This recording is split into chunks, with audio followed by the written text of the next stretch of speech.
Welcome to Attuned for Wholeness with me, Lisa Pinney. Life is full of uncertainty, confusion, and heartache. It gets hard to manage at times. This show will combine your lived experience with self-awareness and prayer to help you navigate through those tough times. You know, those ones that keep you from living in a place of true harmony, fully attuned to your body, your soul, and your spirit. Attunement is a spiritual practice of getting emotionally honest and connecting with God so we can recover from daily life and our souls can go back to a place of rest. Together, we'll move away from the unhealthy ways of coping that temporarily alleviate the pressure, but ultimately leave us feeling more disconnected from our true selves. Attuned for Wholeness with me, Lisa Pinney, starts now. Hey everyone, I'm back today with my good friend Lori, and we may even have a special guest come on a little bit later. So stay tuned. Before we get started, let me remind you about the Get Attuned app that's coming out. Maybe by the time this airs, it might already be out, but it lets you take care of your own emotional health in the privacy of your home when you need it most. So it'll be available in the App Store and on Google Play. And with that, we're going to start our conversation today, and we're talking about attachment styles. So in short, there's 4 attachment styles. Today, we're going to do a flyover with 3 of them: secure, anxious, and avoidant. So, let me tell you where I lived. I lived between anxious and avoidant. I didn't know if you were going to accept me. That was the anxiety part. And then if you said something that I thought could be interpreted as a rejection, I was out. It was the avoidant. And so when I study attachment styles, it really starts from birth. Your parents help you develop your attachment style. When they make a baby feel secure, that baby grows into a secure adult. When the parent is not present and paying attention to the baby's needs, it creates an anxiety. So I was born in 1959. And one of the things that mothers were told was, let your baby cry themselves to sleep. It didn't work for me. I would get I would just hyperventilate.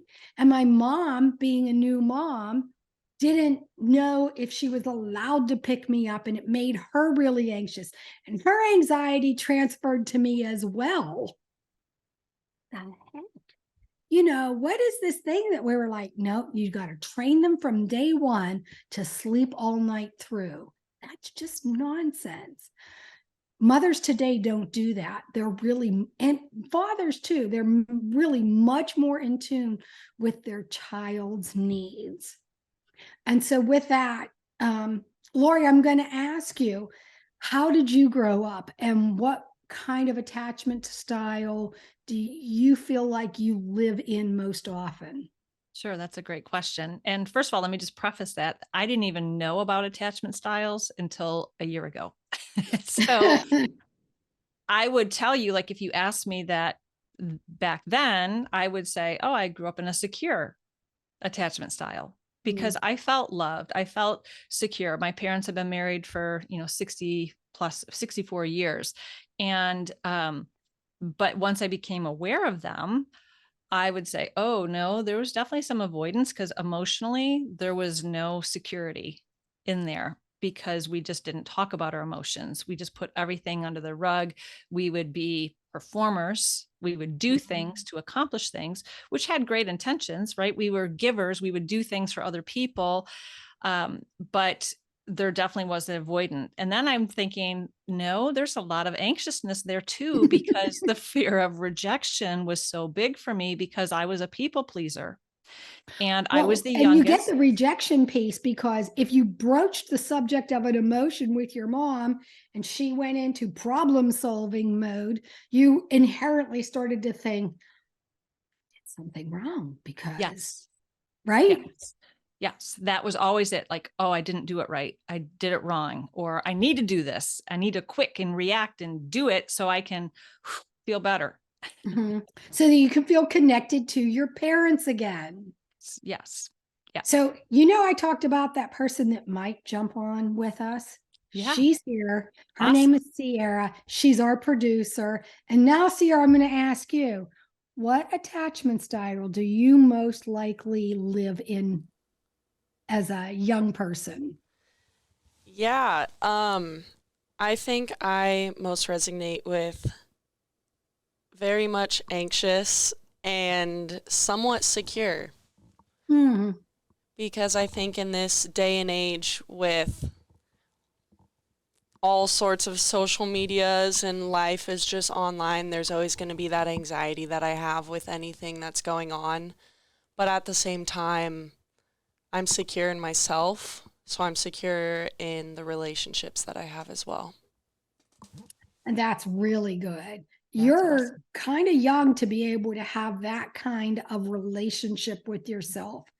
I think that's super cool. Yeah. And people need that. We have to be secure in who we are. And really, I'm going to go all the way back. A lot of it has to do with the way our parents related to us as we were growing up. So, punishing parents create anxious children. And maybe a sick or a mentally ill mother, father, absentee parent might create an anxious child. And then they grow up and they're looking to connect with someone, and they might end up in unhealthy relationships, or they have a string of broken relationships. So it makes a lot of sense that to be able to be secure in yourself is a real accomplishment. I want to know how you did that, Sierra. I think, well, one, having 5 siblings to just see how they grow up and figure out themselves, and just so many people surrounding me to they just discovering oneself. And I think I just went through all that in high school and college, and I am just confident in who I am and who I've become. And so I just feel secure in who I am at the moment. Yeah. That's really cool. Awesome. Thank you. Yeah. Okay, so off screen, you were telling us about a book called Attached. Can you tell us a little bit more about it? Yeah. So one of my best friends, who is a psychology major, gave me this book for a Christmas gift like a year and a half ago. And I didn't even know what attachment styles was like before that also. And so I was reading it just on a beach chair on one of my vacations, and it really only talks about anxious, avoidant, and secure attachment styles. And it goes into like different stories of like examples of different attachment styles and relationships and whatnot. And then it'll like try to connect with you and do little prompts for you to fill out. And I can't think of an exact example of a prompt that it has, but like you can write in the book, which I always find fun. And it's always just trying to get you to connect with all of the attachment styles, whether it's about yourself or people that you know. And I love this book a lot, actually.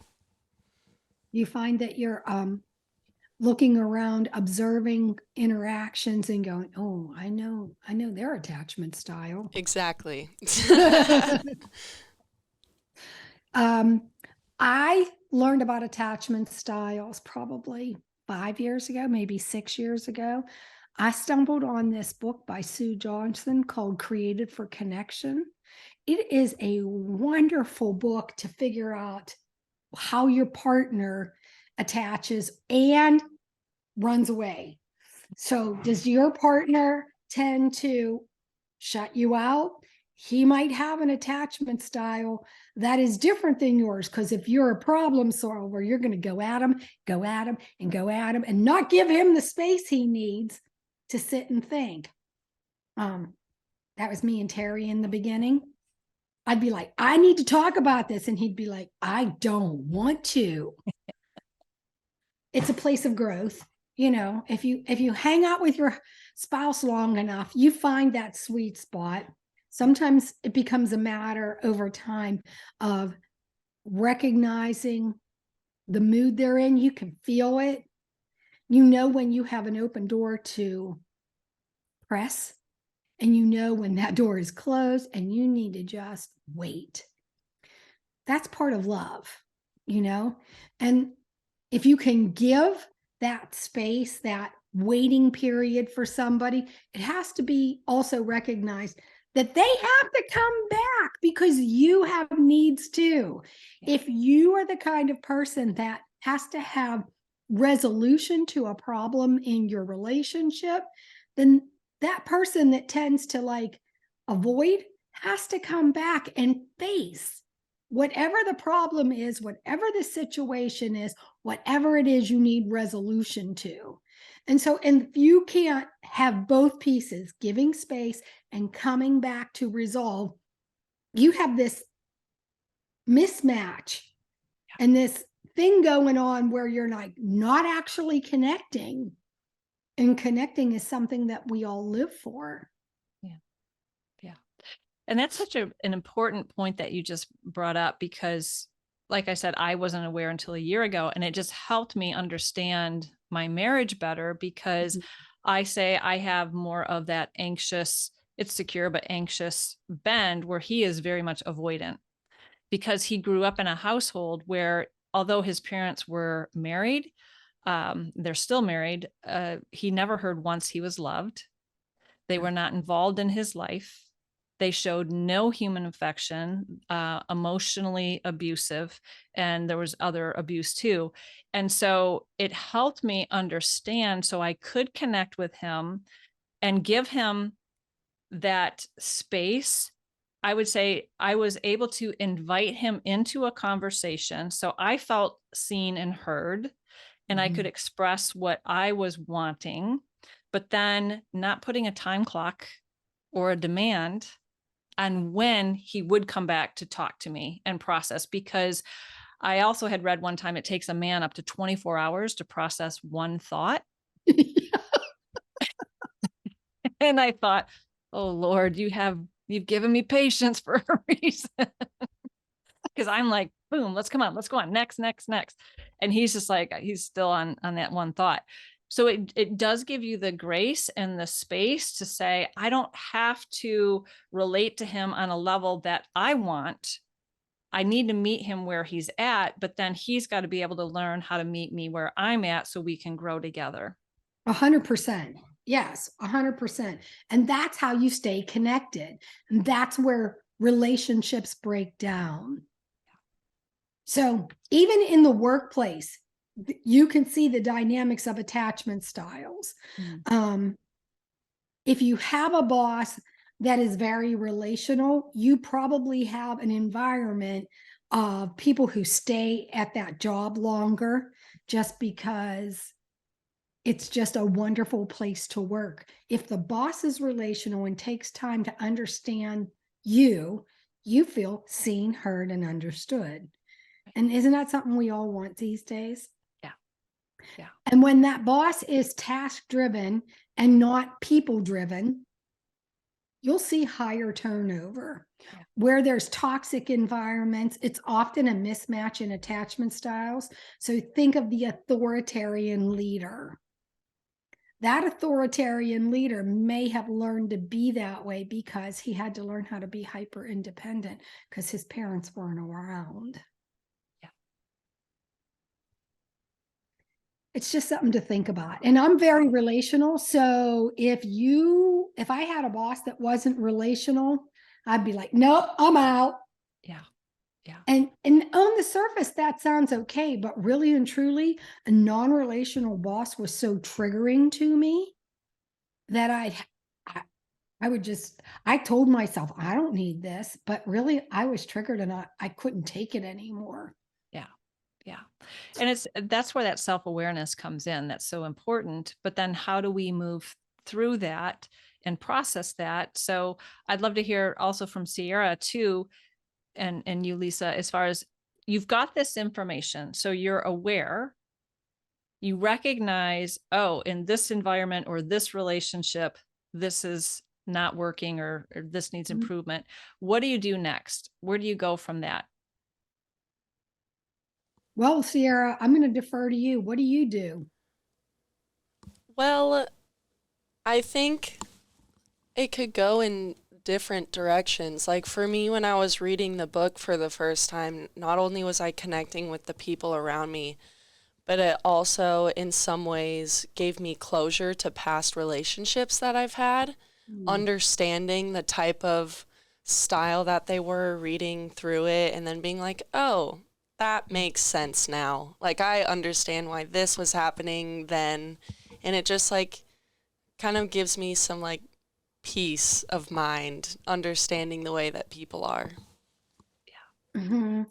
I think understanding the other person is really key to being able to hang with them, to And that's, understand them. and that it just makes me think too, having to walk through some of the stuff I've had to walk to in my own marriage, that would help me understand that it's not about me. Mhm. Not personalizing the hurt Mhm. or the rejection that, there's a pornography addiction. I would look at my husband, and he's open with me to share this. I looked at it as, why doesn't he want me? Why is he having a pornography addiction when I'm right here? And I struggled with that, with my own identity, my own value and worth, when I started to understand, no, that's about his issue, his heart, his woundings. It's not about me. And I'm the Mhm. one to help bring him back into a better connection through discovery questions, and him doing his own heart work too. But Yeah. I mean, you can only let him go without doing his own work for so long. right. But I wasn't responsible for it. Mhm. And we do tend to over personalize things, and that goes along with an anxious attachment style. Yeah. We tend to over personalize. Right. We're like, oh, must have been my fault. What could I have done differently? Yeah. What, like, and then we're so focused on the other person that we get jammed up with our own stuff and don't know what to do with it. Yeah.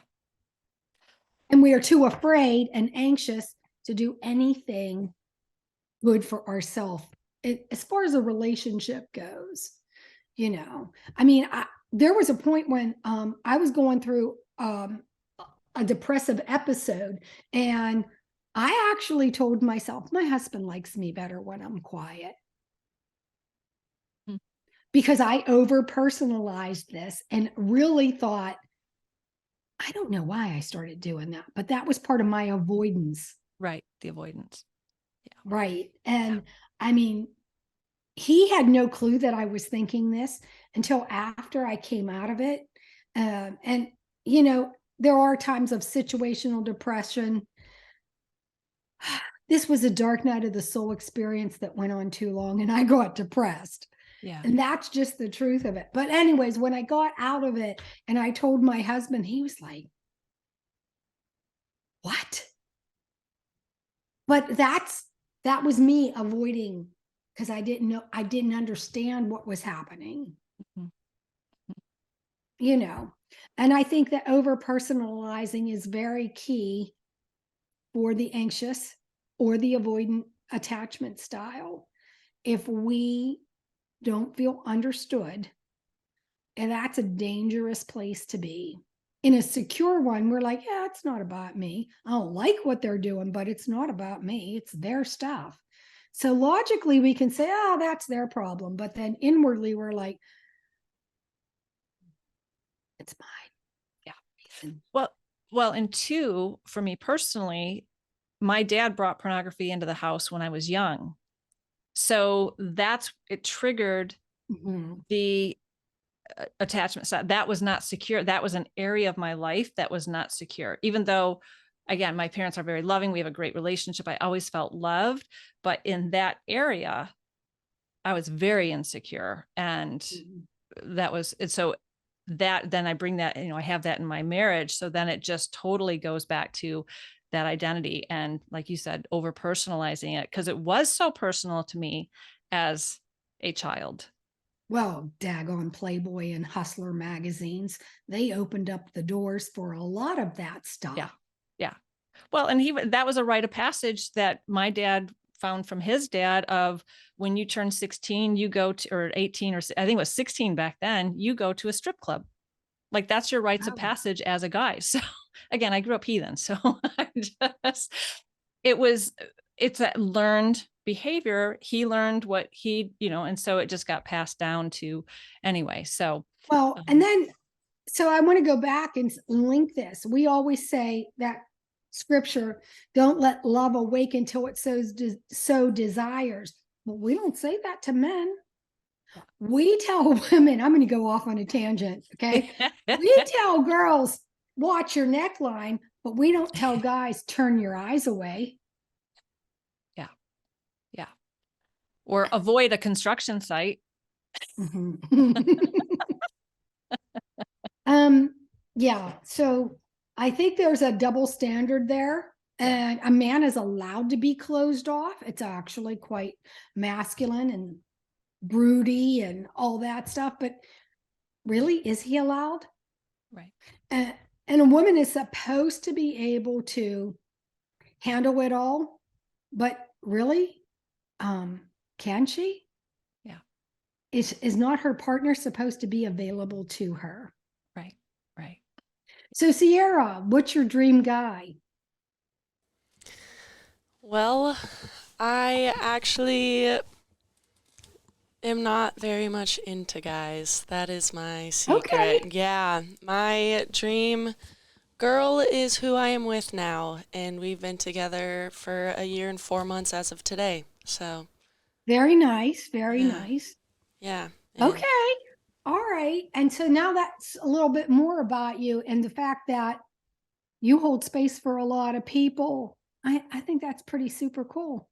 Okay. So we are close to wrapping things up. I want to thank Lori and I want to thank Sierra. Yeah. Thanks. Sierra. Thank you guys for hanging out with me today and for this conversation. And Sierra, I'm going to grab that book. Maybe I'll be able to read it on the plane. Attached by Amir Levine, guys, if you want to do more. But if you want a book on relationships, it is Created for Connection by Sue Johnson. And we are getting ready to sign off. I just want to again tell you about the Get Attuned app and say, I hope you get it and I hope you fall in love with it. Lori, tell everybody how they can get in touch with you. Sure. The best way is my website, LoriKSnyder.com. And then you can listen to me also on my podcast, Created to Thrive podcast. All right, then. Thank you so much, ladies. I'm so glad we had this time together. Yeah. Thanks for joining us, Sierra. Thanks for tuning in to Attuned for Wholeness. I hope you got the tune-up you needed today. Keep tuning in on the first and third Wednesday of every month at 4:30 Eastern Standard Time and 3:30 Central Time on ttm.com for more conversations around caring for our emotional health and spiritual well-being.